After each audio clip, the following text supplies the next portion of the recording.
So, there's this old Peanuts cartoon that I can't entirely recall, but the punchline is Linus, I think, remarking that you should never discuss politics, religion, or flying saucers, as if those were really three different things.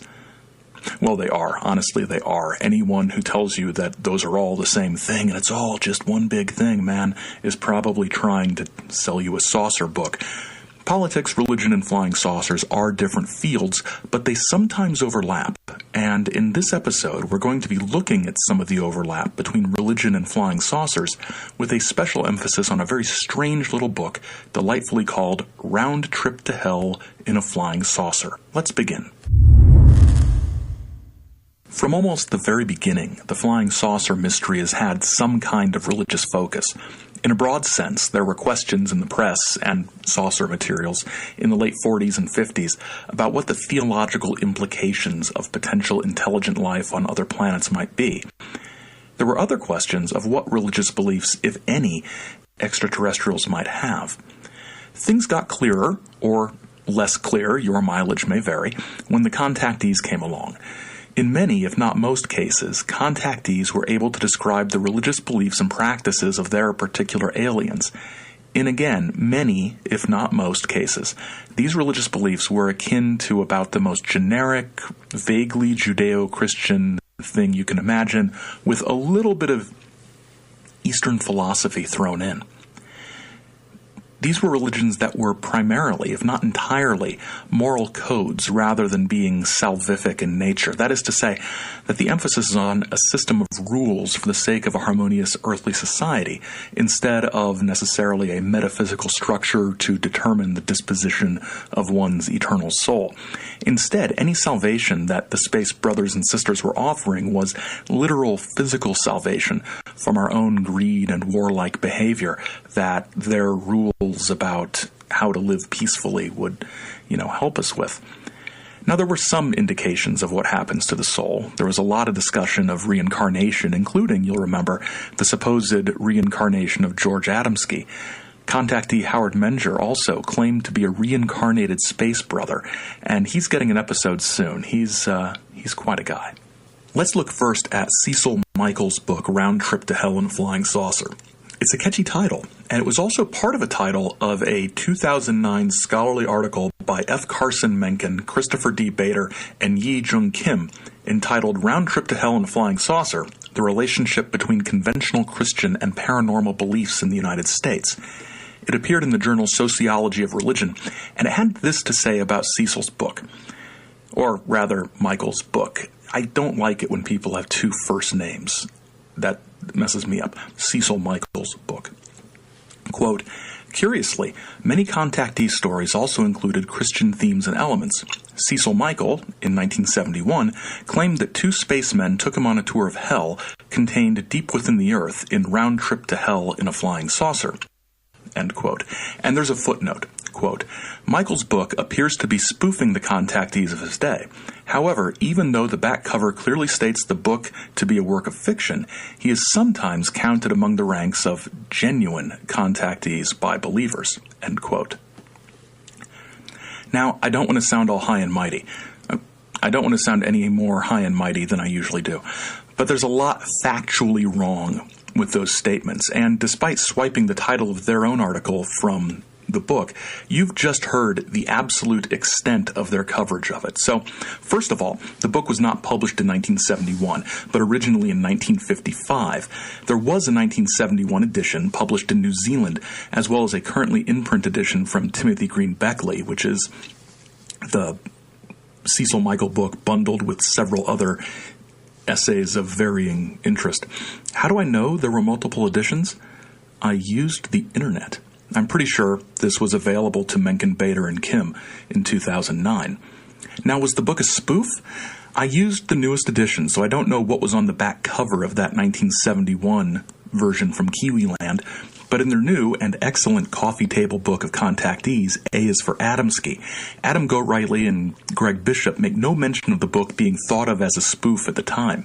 Finally, the book makes clear, at least this is the way I read it, that hell was a planet, not a location deep inside the Earth. Folks, I'm beginning to think that Mencken, Bader, and Kim each thought one of the other guys was going to actually read the book, and none of them actually did, and they sort of threw some stuff in there that made it sound like they read it. In the end, it doesn't really matter, because the actual ideas behind the contactee books they mention, including this one, have no bearing on their study, which was centered on a Baylor University survey. You know, instead of trying to explain what they were doing, here is the abstract of their article. In this paper, we examine the relationship between conventional Christian and paranormal beliefs. Conventional Christian beliefs are those such as belief in heaven, hell, and the existence of God. Paranormal beliefs include belief in UFOs, astrology, haunting, communication with the dead, and Bigfoot. We test 3 hypotheses of deviance, marginalization, small step, and compatibility about the relationship between these 2 belief types with factor analysis and regression analysis. The data we use are from the Baylor Religion Survey, a national random sample collected by the Gallup organization in fall 2005. The factor analysis results show that there are 2 well-defined spheres of supernatural beliefs, one conventional Christian and one paranormal. We find a net positive relationship between these 2 belief clusters. However, a test of the compatibility hypothesis shows that church attendance and religious tradition moderate the effects of conventional Christian beliefs on paranormal beliefs. We conclude with a discussion of the implications for theory and research. I'm not going to belabor this, and I emphasize that I'm not a sociologist, but their definitions of both Christian beliefs and paranormal beliefs that they present here in this abstract are shallow to the point of uselessness. Anyway, who cares? I care, a little. This article is a demonstration of the ongoing interest in the paranormal by scholars from a variety of fields. There are more interesting studies, however, and I'll have some suggestions for further reading in the show notes. Just to close off this avenue before we head into the actual pamphlet, I will say that it pays to be very careful when reading scholarly interpretations of UFO, paranormal, or even religious events or beliefs. These are slippery things that often end up being misrepresented or misunderstood as the scholar in question tries to find ways to make various narratives that are often confusing and sometimes contradictory, fit into their own viewpoint. It's a tough subject to work with, and I think fields such as history, literature, and religious studies have an easier time with it than more quantitative fields such as sociology. So, Cecil Michael. We really don't know a lot about him. He was one of those contactees whose contribution to the field was a 60-page pamphlet and not much else. There is, however, his singularly delightful biography as published in the book. Adventure is no novelty to Cecil Michael of Bakersfield, California, whose entire life has been spent, both on the job and during leisure time, in exciting pursuits. Born in Webb City, Missouri on May 16, 1909, Mr. Michael began to contribute to the support of his family at the age of 12 when he got his first job as a lead miner. At 15, he moved to greener pastures in the new field of automotive repair. Mr. Michael worked as a mechanic until World War II, when he transferred his attention and his talents to defense work for the United States Maritime Commission. His duty done, he returned to the automotive repair business after the war. At present, he owns his own auto repair shop. In his spare time, Mr. Michael follows the stimulating will-o'-the-wisp of prospecting for gold. His search takes him from almost inaccessible mountain streams in California to the burning deserts where, he hopes, he may make a lucky strike. It may have been in the still coolness of a California evening in the mountains that the plot for Mr. Michael's exciting story was conceived all at once and, as the author puts it, served up on a silver platter. Someday I'm going to tell someone that I follow the stimulating will-o'-the-wisp of flying saucer podcasting. That's great stuff. Now, in deference to the sociologists earlier, I need to emphasize that the final section of that bio seems to bear out that fictionalized idea that the story was delivered to him. But it's vague and weird, and that aspect is going to get more vague and weird at the end. Something that is not vague or weird is Michael's introduction, in which he basically tells us everything that is going to be happening in the book. He starts by discussing the 2 saucer pilots, their craft, and it just sort of takes off from there. It's the story, not the craft. That takes off later. The 2 pilots were, if possible, more out of this world than their ship they piloted. As my story unfolds, I will tell you and show you in pictures how these men were able to appear from thin air and become creatures with all the characteristics of happy, healthy, intelligent, natural men. I will speak about their magnificent minds and of the powerful magnetic electrical current they control.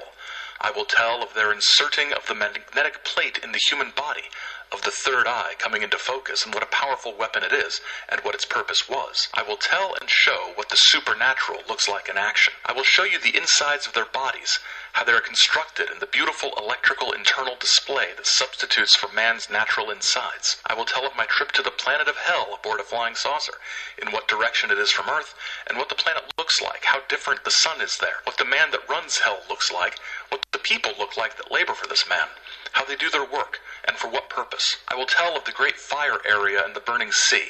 Last but not least, I will recount the story of how Christ descended upon the outer fringes of hell, what happened when the two forces of the universe came close together, my forced release from hell, the long journey back to Earth, how Earth looks from great distances of hundreds to thousands of miles, and at close range, and I will build up to the climax and the end of the story. This introduction reads like a 9th grade book report. So this book, it's a booklet really. Like I said, it's only about 60 pages.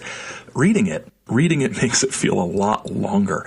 I have the Kindle version, and if you had told me it was only 60 pages when I was reading it, I'm not sure I would have believed you. It just goes on and on and on. So, it's 1952, and Cecil is a mechanic, and his contacts take place over a few days. It's odd. He travels on the ship, describes it and everything, but at the same time, he also explains that he's also sort of traveling psychically. He's still in his shop. I don't know. Like I said, it was odd. By whatever means, anyway, he travels in their ship, and they visit a red planet. There, his companions took him to an area that seemed to be burning. We started walking up the incline to where it stopped almost at the edge of the burning area. Flames were leaping up all over this burning sea. 100 yards offshore and further out, the fire was burning bigger. But closer to shore, the fire was thinned down to scattered wisps of flame dancing here and there over the sea's surface. I stood at the top of the incline where it stopped just short of the narrow strip of beach at the edge of the burning sea. I looked down to the thin beach strip to my left and saw neat rows of crates and logs stacked up. The stacks extended further than the eye could see. I looked closely at the stacks of crates and logs and discovered that they were not crates and logs at all. They were stacks of coffins and rows of human bodies piled up along the beach for perhaps miles. Okay, so we've got coffins and bodies stacked like firewood on the shores of a lake of fire. There's an old bum there, too. Michael describes him this way. He wore run-over Oxfords. He wore an old, dirty rag poked up under the back of his hat to hide the back of his neck and his ears. This rag came down to his shoulders. There were more dirty rags poked up each coat sleeve to cover the tops of his hands. An old, dirty, brown piece of material was tucked under his trousers and hung down to his heels in his rear. His coat tail hung down and flapped over this rag. He was about 7 feet tall and of slender build. This was certainly a sight to see. The bum told him that there was a job for him on this planet if he wanted it. It was easy. All he had to do was dispose of the bodies. I was standing still there, trying to grasp it all, when the old bum stepped down onto the beach and walked over to see one of the casket stacks. He said, "See, this is all you have to do." He put his right hand under one end of the box and raised it up a little. Then he took his left hand and slipped it under the box and picked up the box. Then, with a forward heave, he slid the box out into the sea. It went about 30 feet and burst open, not from impact from the sea, but from human force, for the man inside suddenly came to life. He came out screaming, fighting, and trying to swim ashore, but the more he tried, the farther he drifted away from the shore. He was a nice-looking man, about 40 years old, with black hair, dark eyes, and white skin. He was smooth-shaven and wearing a new green suit. This was only one scene. There were many more out there, and no two were alike. I looked out over the sea. There were people all over it, screaming and pleading to get back, but the undercurrent of the sea just carried them out farther, slowly but surely, to where the flames were burning bigger and higher, all the way to a solid mass of flames that was 30 feet high. I noticed a woman about 40 feet from shore. She was perhaps 35 years old. She was very white-skinned, had black hair, and was dressed in a new sleeveless pink silk dress. She did not seem to belong there. Nevertheless, there she was. She was having the same troubles as the others. A little dancing flame played around her a minute. Then it jumped up on her shoulder. She tried to submerge quickly to get away from it. When she came up, I could see that her hair was burned on the side where the flame had been, and one of her arms and shoulders was badly scorched. I noticed that the fluid from the sea on her white skin looked like a colorless, thin, oily substance. I had seen all of this I cared to see, and I started to back up. I waved my hands at the old bum, telling him that I would not have anything to do with this kind of a job. I could see by his sudden actions this turn of events made him very angry. He said to me in an angry, loud voice, "Man, this is your chance to get up in the world. It's the chance of a lifetime."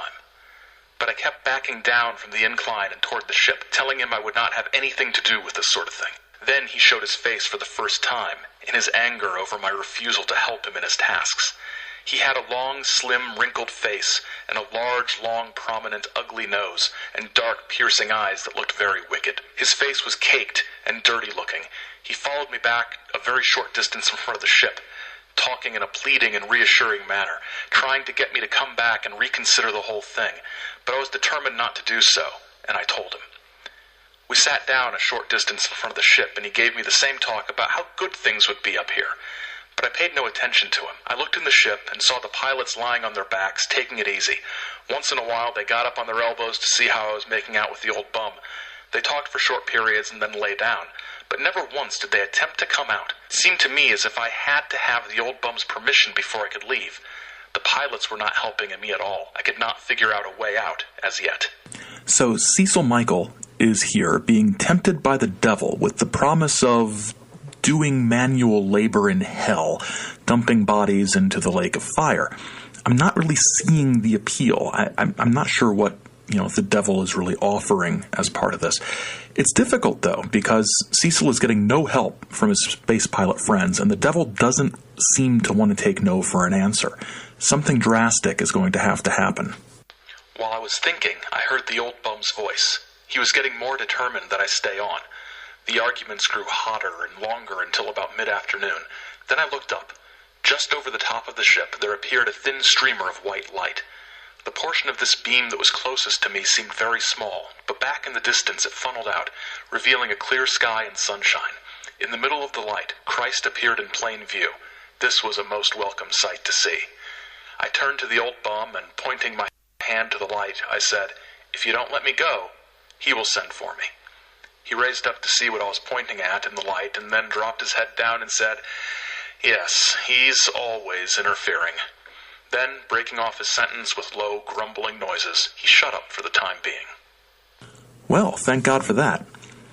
Cecil leaves in the ship, but he's not feeling very companionable toward the space pilots who didn't bother giving him a hand with the devil. The book closes with Michael declaring the truth of his account. Sort of.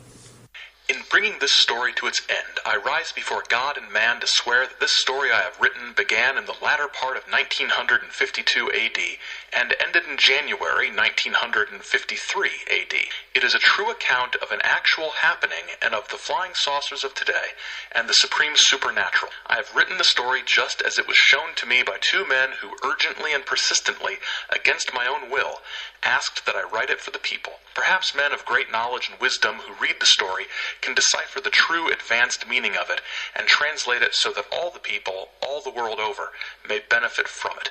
Cecil Michael, Bakersfield, California, October 30, 1953, AD.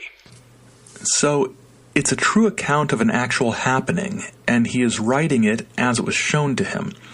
So is this an account of an experience he had, or is Cecil Michael trying, in his own weird, overwritten way, to explain that he received some kind of divine revelation? You see, the more I got into this story, the more it seemed that he wrote it as a parody or satire or spoof. It doesn't really seem to fit, but it doesn't really work as a straight-up contactee story either. Michael is being a little ambiguous about the way in which the story happened. In the narrative, it's clear that it happened to him, but this ending and the line at the end of his bio at the beginning make it all less clear, at least to me. There's also a big question mark, in my mind, about the actual theology or doctrine on display here. Devil bad and on a planet, Christ good flying through the air to save you from the devil seems to be the extent of it. There's not a lot of depth here. Actually, far less than most contactee books as far as metaphysical stuff. Now, the most common treatments of aliens or what have you from within Christianity in the last few decades have been from the evangelical wing of the faith. Other branches, Catholicism, mainline Protestantism, and others have looked at it, but with more of a questioning, open-ended attitude. Maybe, maybe not. Are there aliens? Well, the Bible doesn't really say. It doesn't say there's not. Not something we need to spend a lot of time on. But fundamentalist Protestantism, especially beginning in the 1970s and 80s, began to look at the alien question within the context of the end times, something very big in the 70s, and the looming perceived threat of a wave of Satanism sweeping the United States. In their 1975 book, UFOs, What on Earth is Happening? The Coming Invasion, John Weldon and Zola Levitt describe things this way. The most frightening possibility of all, from the point of view of biblical prophecy, is that somebody will step out of a UFO with solutions to our world problems. A leading social psychologist feels that many people would actually welcome a humanoid being from another planet, and it might even set him up as a messiah or religious leader. If this much-advanced fellow has some ideas to solve the evils of the planet, he would likely achieve instant popularity. It has already been suggested that an alien or superior race might effect world peace where we have failed. This superior alien, with technological knowledge beyond our grasp, could effect what we might regard as miracles. And they believe this to be ultimately tied to the end times and the end of the world, because isn't everything? Quite simply, we think the demons are preparing the coming of the Antichrist. There is a new world order coming, two, in fact, and the Christians are not at all part of the plan. This world is shortly to experience what Bible students call the Great Tribulation. After that, Jesus Christ will return to establish his millennial kingdom, in which at last God's will shall be done on earth, as it is in heaven. Here's where we think the UFOs come in. To properly set the stage for the Antichrist, who really is a supernatural personality, the world has to be made ready to think in terms of the new and the strange. This is evidenced in both Dr. Carl Jung's and Jacques Vallée's concern that the UFO phenomenon is producing specific changes in the collective psyche of mankind. The world has lost hope of some man ever coming forth out of one of the nations and solving its myriad problems. But some non-man stepping out of what is supposed to be a greatly superior civilization somewhere out in space, now that's real help. While this idea is speculative, we feel the possibility does need to be presented. Among other things, it would explain why the demons have gone to so much trouble. Also, since the UFO phenomenon is of a parapsychological nature, massive new research of UFOs would, in effect, help set up the scientific study of occultism, possibly on the worldwide basis. A third possibility is that the Antichrist will bring about a world unification through man's need to combine forces against a common enemy, in this case, hostile invaders from other worlds. Now, this didn't stop with the 70s and 80s. Aliens as demons are an ongoing concern in some circles. And if you remember us talking about Bill Cooper's idea of what the UFO phenomenon was, that is, a hoax in order to usher in a new world order, well, you can sort of see where he got some of that idea. This view of a terrifying demonic threat masquerading as alien abductors feeding on our souls is not even remotely universal within Christianity. As Ted Peters, who is a professor of systematic theology at Pacific Lutheran Theological Seminary, said in a 1995 essay, it's a lot more complex than that. In sum, although there are partial grounds for thinking the Christian faith is so earth-centrist that it could be severely upset by confirmation of the existence of extraterrestrial intelligence, an assessment of the overall historical and contemporary strength of Christian theology indicates no insurmountable weakness. The Aristotelian metaphysical tradition within medieval theology and recent fulminations by fundamentalists have admittedly propounded versions of earth-centrism that might give one pause in this regard. Despite St. Thomas's use of Aristotelian arguments against many worlds, however, Christian theologians have routinely found ways to address the issue of Jesus Christ as God incarnate and to conceive of God's creative and saving power exerted in other worlds. This applies, of course, to historic Christianity in its contemporary Roman Catholic, evangelical Protestant, and liberal Protestant forms. Although the challenge does apply to some expressions of fundamentalism, we must note that in the giant storybook that constitutes the 2,000-year history of the Christian religion, fundamentalism makes up, at best, one tiny subchapter. It would be a mistake to take the fundamentalist fright as representative of Christianity as a whole. We'll be returning to the topic of religion and UFOs at some point in the future, looking at some other faiths' connections with the alien question. For now, I do recommend checking out the currently available edition of Round Trip to Hell in a Flying Saucer, which includes additional essays bringing in the Deros and other topics with which faithful listeners will be familiar. Tonight we are talking with author Stephen Spignesi. He is an author of over 60 books. He's a New York Times bestseller, has won numerous awards, been finalist for awards. This man's done it all. And he's getting into the UFOs. Stephen, welcome back. Hi, Dave. Right before the break, we started getting into the whole UFO, USO type aspect of what is actually going on in this world. Now, one of the stories that you have started really compiling a lot of evidence on is the fact that, as we said off our intro, there's a lot of famous people out there who have been public about their UFOs and their sightings, but have maybe had their stories be a little bit forgotten. Why did you, when you started writing, want to look into famous sightings such as this? Well, because the way culture is today, for some reason, celebrities are incredibly tended to and looked up to and given all kinds of attention and respect, and some of which they don't deserve. And so it's just part of the culture that I said, what if celebrities will tout cures and health foods and all of these treatments, and celebrities who have these buy this, buy that, it'll keep you healthy, and there are people who subscribe to that kind of stuff. And I'm saying, what would happen if celebrities made a claim that some people just find unbelievable? So I started asking I asked the question, have any celebrities come forward publicly? And oh boy, the short list, because I had to keep these chapters within a reasonable word count in order to make the book feasible. The names that I really kind of zoomed in on were Muhammad Ali, David Bowie, Jimmy Carter, Jamie Farr, Klinger on MASH, yes. Jackie Gleason, Dick Gregory, activist Dick Gregory, John Lennon, Gordon McRae, he was in Oklahoma and Carousel. He's on record. Richard Nixon, Ronald Reagan, William Shatner. And I said, that's got to be a joke. But no, he was, he's Captain Kirk, So was he serious? But he tells the story that a silver spacecraft flew over him in the Mojave Desert as he pushed his inoperative motorcycle. And he also claims to have received a telepathic message from the beings advising him which direction to walk. He saw an object glistening in the heavens when he finally made his way back to town, and he believed to this day that this object was the UFO from which he had received either extraterrestrial or metaphysical guidance. And it doesn't play as a joke. This is an experience that he had.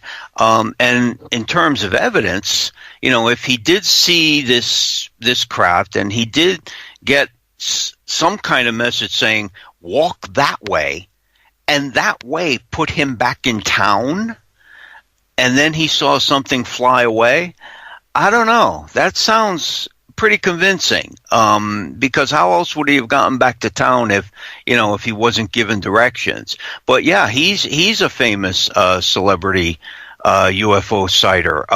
John Lennon, he admitted that he saw from his Dakota apartment window, he was standing by the window, and he saw an oval-shaped object that started flying from left to right over New York, and in about 20 minutes it disappeared over the East River behind the United Nations building. And he always said he thinks they had been carrying on research. And it turns out this was in his period when he was separated from Yoko. And it turns out that his paramour, May Pang, also saw the UFO and said it looked like a flattened cone with a brilliant light on top. And John actually, this is a quote, he said, "They all think I'm potty, but it's true. I shouted after it, 'Wait for me, wait for me.'" But he never told anybody because he said he knew that he'd see in the paper the following: "Beetle sees flying saucer. I have enough trouble with the immigration people already. And Ray Coleman, who interviewed him about this and wrote an authorized biography, and he said, were you smoking pot? Were you drinking? Were you, on anything? And he said, no, God's honest truth. So, you get a guy like John Lennon, William Shatner, and then you get a president, Jimmy Carter. In 1969, he was governor of Georgia. He wasn't president. But he saw something that changed colors and was as big as the moon. He had like 14 or 15 people with him who saw the same thing. He actually filled out a report describing the object, and in detail, and signed it, Jimmy Carter, governor of Georgia. And then you got somebody like Muhammad Ali. He claims that he has seen 16 UFOs during his life, and he said one was cigar-shaped, which is a very common description of the shape of a UFO, and it appeared over the New Jersey Turnpike. Another one, he said, looked like a huge electric light bulb, and he saw that in Central Park, and a lot of descriptions, that's a common description. And his quote is, if you look into the sky in the early morning, you see them playing tag between the stars. Now, that might have been just a little poetic license, but he was very adamant that he knows what he saw, and he believes they were not of this earth. So yeah, the list is out there, and the quotes are out there, and the stories are out there. So it just really interested me a lot, especially like Jackie Gleason. He called his house the mothership in Peekskill, New York. He had this big house in Peekskill, and he called it the mothership. He had one of the biggest library of books about UFOs and the supernatural. He subscribed to UFO journals. He claims to have seen retrieved alien craft from Roswell and corpses, alien corpses. And Jackie Gleason, you would think, he's a comedic actor, Oh no, he believe it or not, Dave, you can really describe Jackie Gleason as a UFO scholar, because that's the kind of study and attention he put into it. Right. Stephen, in regards to Jackie Gleason, now I don't know how true it is. You've done a lot of research, but we have brought that subject up, a couple of minor times on this show over the last couple of years. But didn't he actually go with President Nixon, whom he was good friends with, to see one of these craft that was allegedly at Roswell, saw the bodies, and from what I had learned about that, maybe you can confirm it or not, was that he really was a changed man after that. Like he was always very serious about the topic, but there was something that just hit him about that event. Is that true, or is that just rumor? That story is in my book. And yeah, Nixon, apparently, here's how the story goes. Nixon was fully aware of the Roswell crash and the retrieval of alien spacecraft and alien bodies, and was known in the inner circles of the administration and among friends to have visited the repository of these extraterrestrial artifacts at Homestead Air Force Base in Florida. And in 1973, he arranged a tour of the facility, complete with a viewing of the alien bodies, for his good friend Jackie Gleason. And according to his wife, Jackie returned home very shaken. And there's a ufologist named Timothy Good. He filed a Freedom of Information Act request to Homestead Air Force Base for all files and records pertaining to Gleason's visit and the repository. The response was, no such records exist. But yes, the story you had heard is common, and yes, apparently it changed him. And the story, according to his wife, that he came home, he was, quite shaken, is the language that's so commonly used. So yeah, Nixon knew about it, showed Jackie, and no records exist. So whether that's true or not, who knows? So in your opinion, in your research that you did, what shook him up?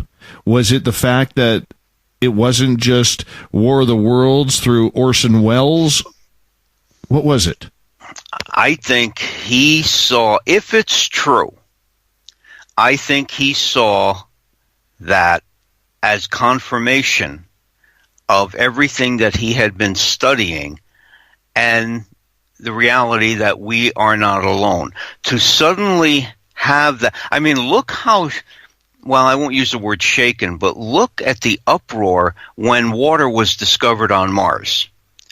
I mean, there are more articles and essays and analyses of what that meant regarding our role in the solar system, in the galaxy, in the universe. Because the biggest question is, are we alone? And for someone like Jackie, who had been studying all this and who is friends with the president, to suddenly be exposed to proof, I think that really shook him up. Again, there's no evidence, but this story has been around since 1973, and it hasn't gone away, and no one has ever stepped forward to refute it. So I think he was just stunned and said, it is true. It is real. And, you know, when you combine that with everything that he knew from his studies, and he came across exactly what I've come across. Credible people, military pilots, radar operators, astronauts, reporting things that have no other explanation than, well, there is another explanation for UFOs, but it can't apply to all UFO sightings, that they are secret government craft from our country and other countries. That's the common answer to that skeptics provide. Oh, what you're seeing are not alien craft. What you're seeing are secret spy craft that are being made at Area 51, you know. And it's just that, you know, I mentioned I have the complete list of every sighting in Connecticut. There's hundreds and hundreds and hundreds of sightings, and some of them are as random as 3 lights formed a triangle and flew up and down over a church or something. I mean, a government spy craft? Really? That's what you're explaining that away as? There's more going on. And this is what, you know, UFO buffs and ufologists and many scientists and even astronauts say, you know, there is something definitely going on in the sky.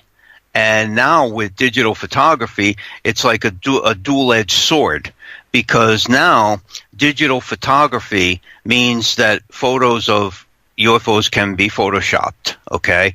So we have to take current photos with a grain of salt. However, when I do my UFO Experience Illustrated lecture at libraries, I only show photos from like the 50s and the 60s.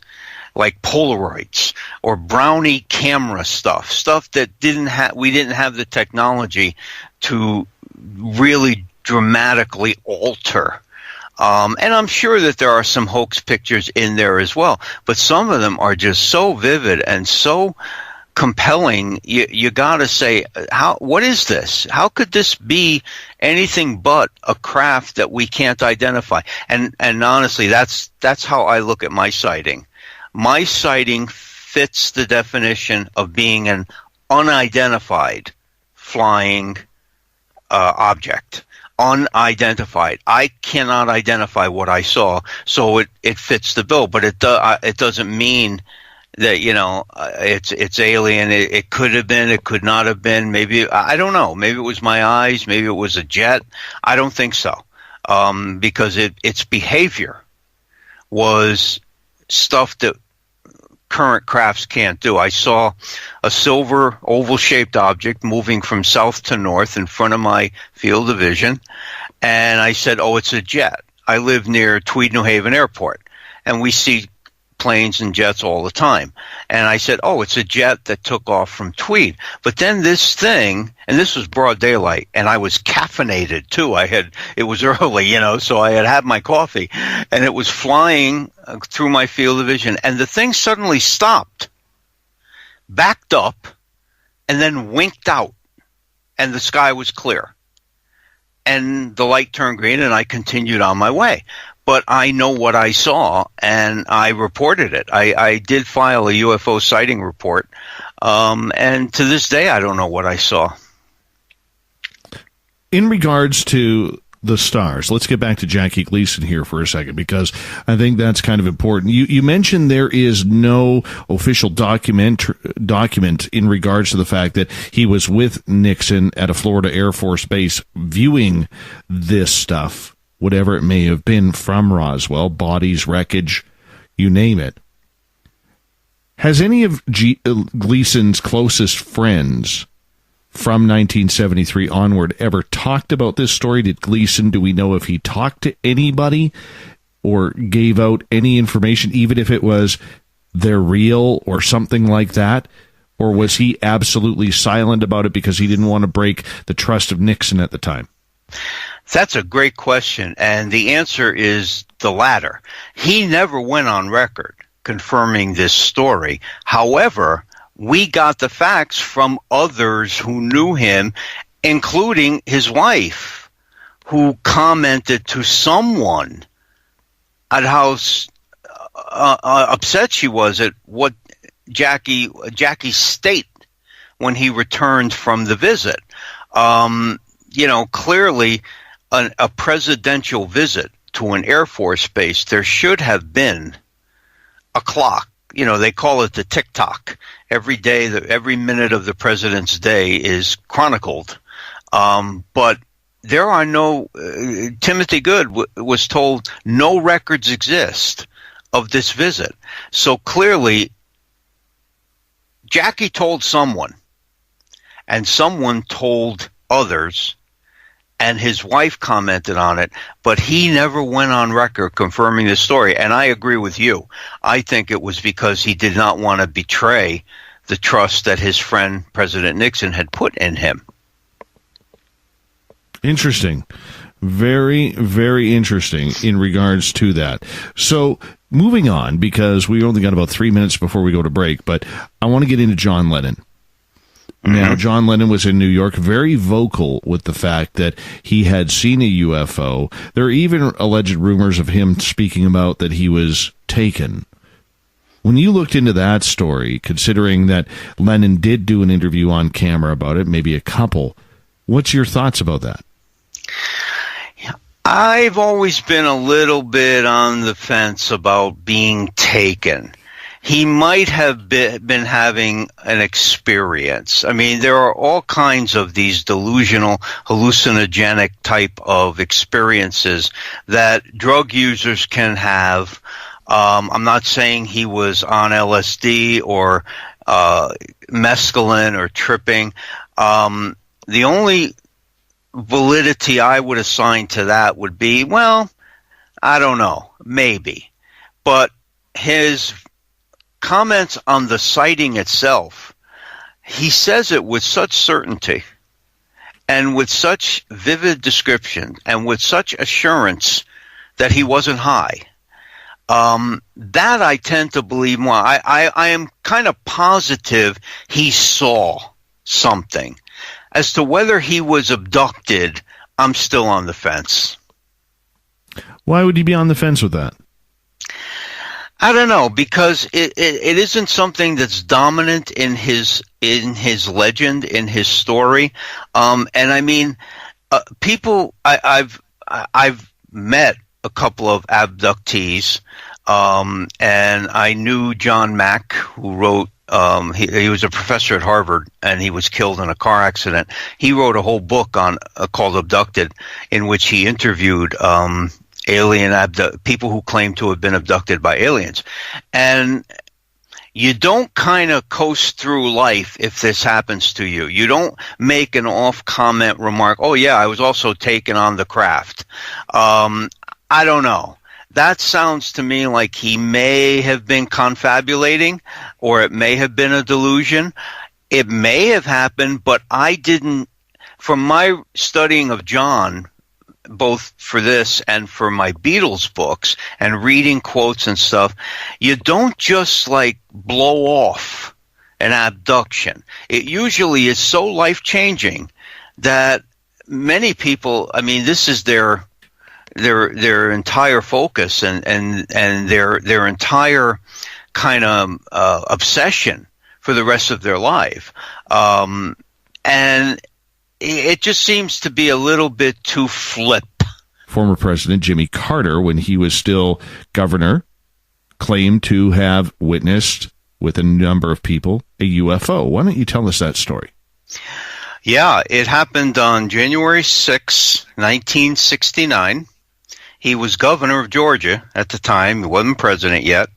And he saw a huge round object that changed colors, and he described it as big as the moon. He was coming out of a meeting with several other gentlemen, and they all saw it. And he then filed a report, a NICAP UFO sighting report, in 1973.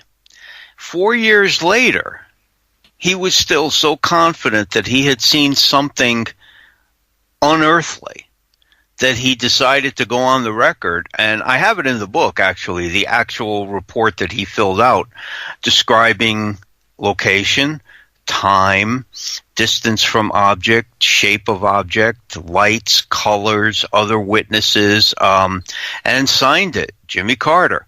That's a huge statement toward, first of all, adding credibility, again, to the entire phenomenon and the entire experience.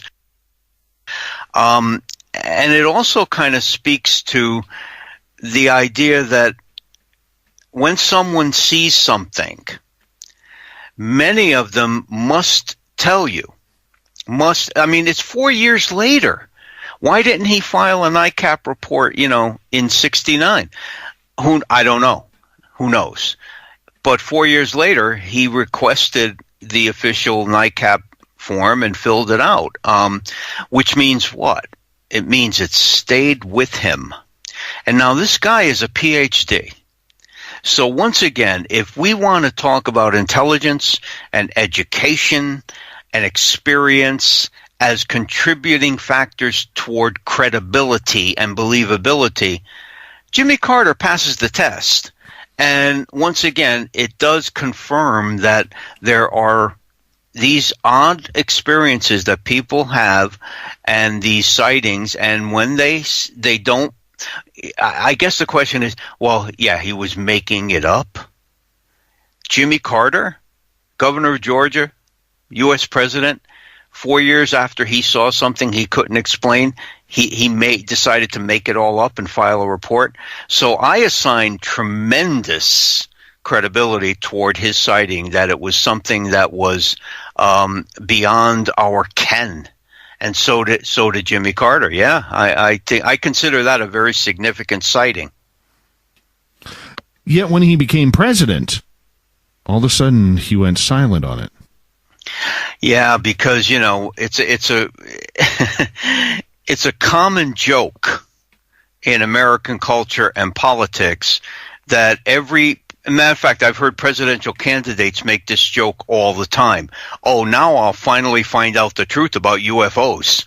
I just don't think he wanted to weigh into that and wade into those kinds of waters, because media would focus solely on that, and they would ask him a million questions, and he'd be mocked. And, the presidential utterances carry far more weight than ordinary citizens or even a governor's.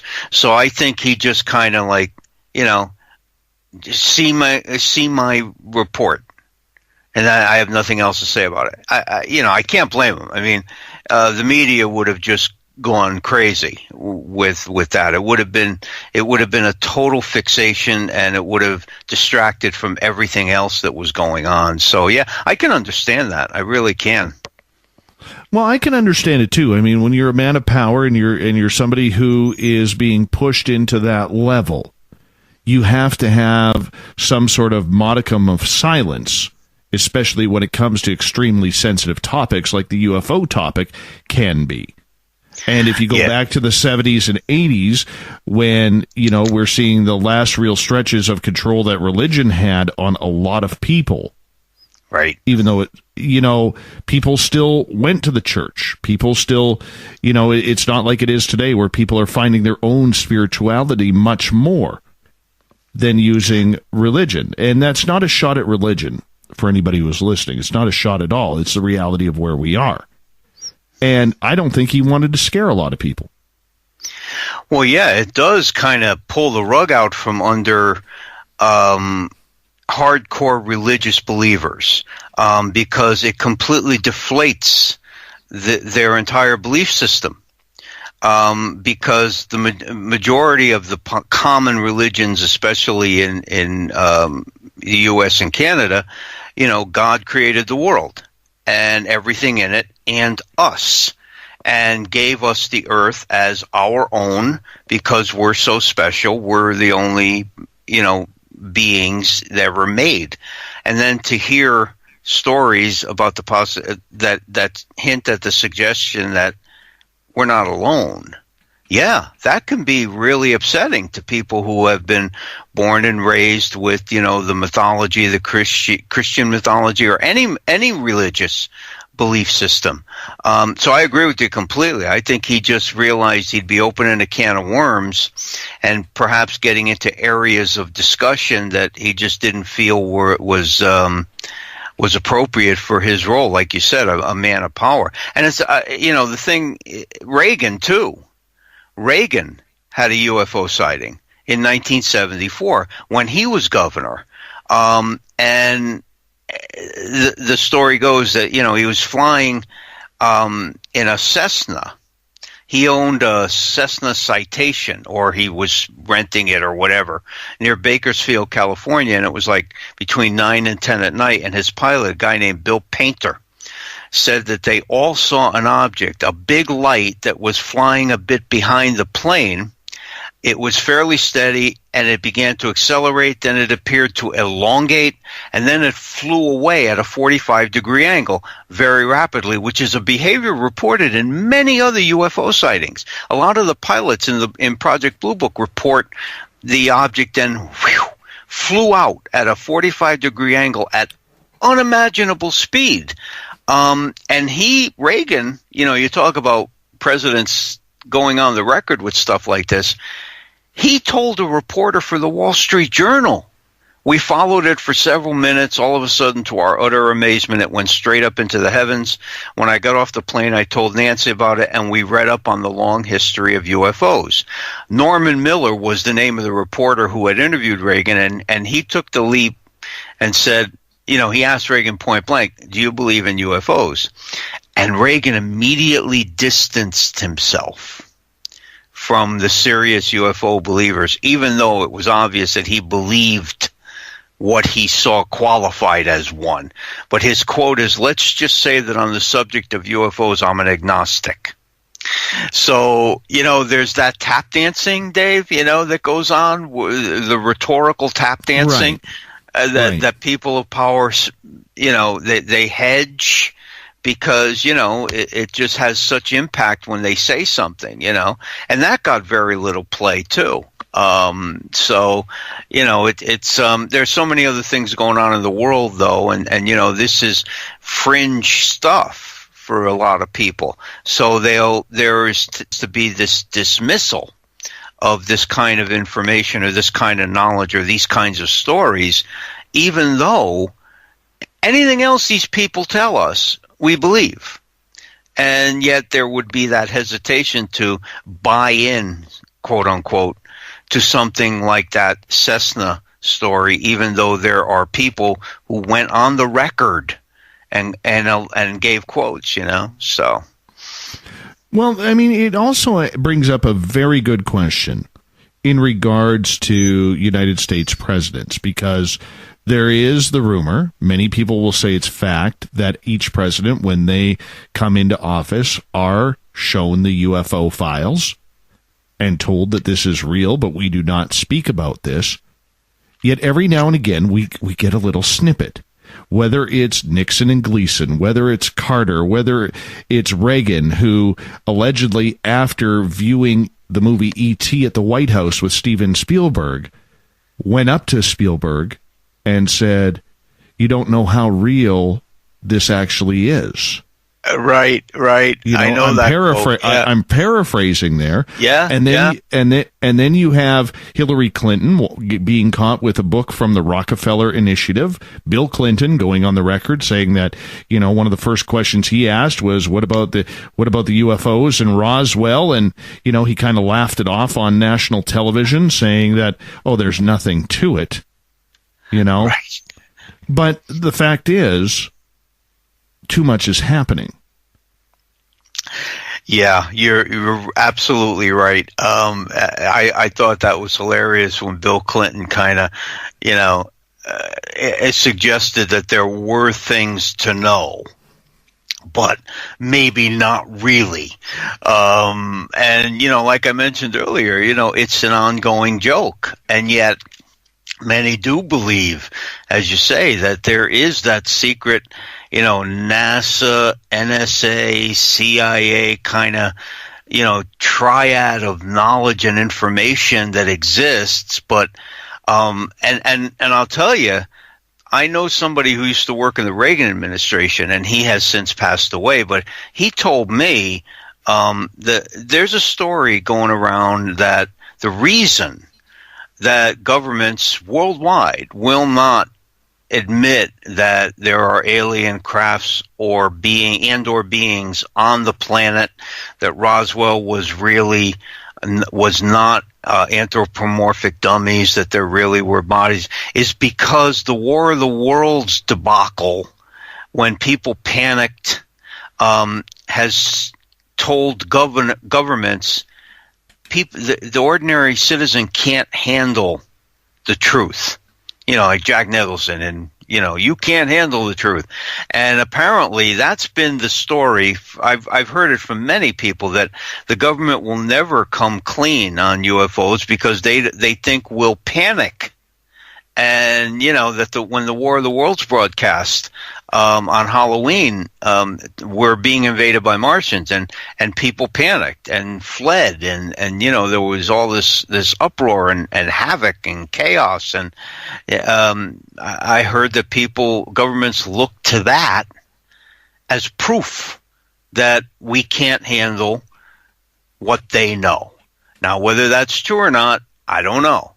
But that's what I've been told, that they do have this knowledge, and they'll never reveal it. But like you said, every now and then, the presidents admit to something, or somebody makes a joke, or all the candidates, oh, now I'll get to really see what's, what the truth is. And so it's fascinating, really. And it speaks to how, the dynamic between the populace and the government is kind of like fine-tuned to keep everybody calm. Well, I mean, that is their job, to keep the citizens calm, to keep them working, to keep them paying taxes and not questioning the narrative. Every government has that. We could go down that road very deeply and very easily and get political. But on the UFO side of things, do you think the presidents know more than what they lead on, considering that so many of them seem to have had their own experiences? Oh, I absolutely I wouldn't doubt that. Even if, as we were talking about earlier, even if the majority of sightings are perhaps clandestine government craft or spy craft, or even if like the majority may not be paranormal, but some might be, to answer your question, yes, I believe they know much more than we are allowed to know. The Freedom of Information Act has been really kind of a blessing for a lot of stuff that has that needed to be brought out into the open on a whole range of subjects. But the problem with that is that the sensitive stuff, the redactions are unbelievable. The black magic marker that goes through, they got the wide Sharpies, I think, and if you make a request for something, you might get something, but 80% of the pages might be blacked out. So yes, I do think that there's a lot more to know than is revealed, and like you say, I think it's intentional, and that they feel it's necessary. Keep everybody happy, paying taxes, working, keep everything bubbling along, and not throw any monkey wrenches into the whole belief system of the average citizen, because there's a chance that it could wreak havoc. Renee has a question in our chat room for you, and she is asking, have you ever heard anything about Steven Spielberg himself having his own experiences, that Close Encounters of the Third Kind was based off his own experience? Has he said that or not? I don't know if he has said that, but I have heard that. In fact, going back to what you were talking about when Reagan saw E.T., Close Encounters, somebody, I don't remember who said it. It could have been Reagan, but somebody said, Close Encounters was actually a documentary. It was not fiction. So it would not surprise me if Spielberg ultimately comes clean someday and says, I had a sighting, I had an experience.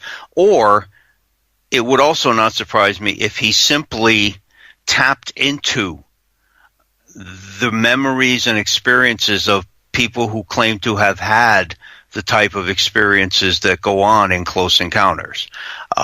So to answer her question, I don't know if he has or not, but I have heard what she's heard, definitely.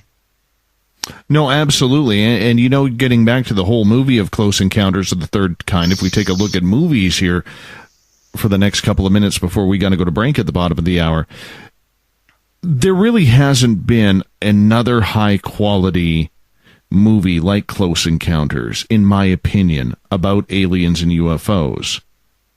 And one that is as real as that one seems. I mean, we get a lot of CGI today. Sure, there's movies that take things and blow it out of proportion. We look at Independence Day, which in my opinion is a fear-mongering type of movie towards any type of ET contact. In your opinion, has Hollywood really blown this topic out of proportion, or have they done it justice ever since Close Encounters of the Third Kind? I don't think they've done it justice. I think that the UFO-themed movies, sci-fi movies, are being written purely fancifully. It's purely fiction.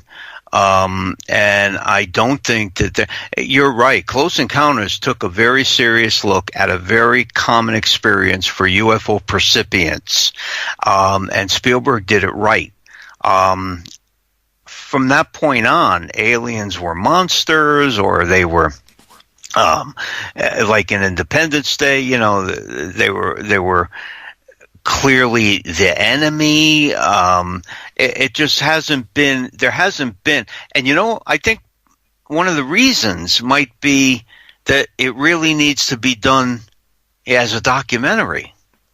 Whoever was with Reagan and mentioned that, Close Encounters was more of a documentary than fiction. There perhaps needs to be a major motion picture within the 90-minute to 2-hour range of showing the actual experiences of people who claim to have had these kinds of experiences, and take it very seriously. It's all fantasy and violence, and the majority of UFO percipients, the most common alien is described as the gray, and there hasn't been a movie, or I don't know, I haven't seen everything, but I think I would have heard, where grays were treated as the definitive alien type of creature, and whatever they're capable of doing. Some of the abduction films, like Fire in the Sky, yes. they try and show the abduction experience, but again, the alien is the enemy. But Travis Walton, in that case, who I will be meeting later on this year at Alien Cosmic Expo. Yeah, I mean, he's come out and said the movie was nothing like his personal experience. And, you know, because of a non-disclosure agreement, he had to wait a number of years before he could really talk about that.